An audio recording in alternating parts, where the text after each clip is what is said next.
Votée ce 11 mai par l'Assemblée nationale, la loi de finances rectificative de l'année 2021 donne désormais une nouvelle configuration du budget de l'État. Le Centre d'information, de formation et d'études sur le budget CIFOEB note des réaménagements budgétaires dans cette nouvelle loi de finances. La loi de finances rectificative, en termes de grande masse, on constate une légère hausse des recettes ordinaires.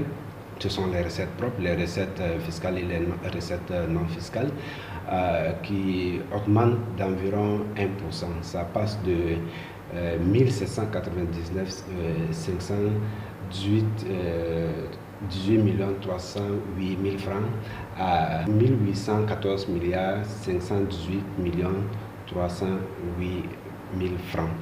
Et donc, on a une légère augmentation de 1%.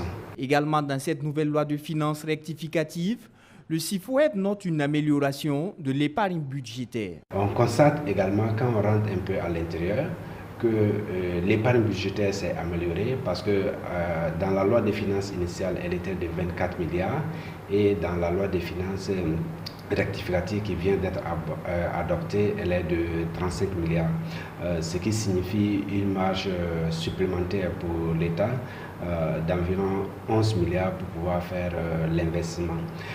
Il y a certaines lignes qui n'ont pas été touchées, par exemple le service de la dette n'a pas été touché, les charges de personnel sont restées constantes et on constate néanmoins une légère augmentation aussi au niveau de l'acquisition des biens et services. L'un des faits majeurs de cette loi de finances, c'est l'assignation de nouveaux objectifs à travers certaines régies de recettes à la Direction générale des impôts et à la Direction générale du Trésor. La Direction générale des impôts et la Direction générale des trésors, de nouveaux objectifs. À la Direction générale des impôts, il est attendu un effort supplémentaire de 10 milliards et à la Direction générale du Trésor, on attend 5 milliards, ce qui fait environ 15 milliards qui sont attendus en termes de mobilisation de recettes propres. Aussi, à travers cette loi de finances, de nouveaux défis se sont présentés à l'État burkinabé. C'est notamment la réhabilitation du stade du 4 août. Le gouvernement a dégagé des ressources supplémentaires pour faire face à cette situation, mais aussi les retards engendrés dans les frais que le gouvernement doit payer aux établissements privés qui accueillent les enfants qui sont admis à l'entrée en 6e et à l'entrée en seconde.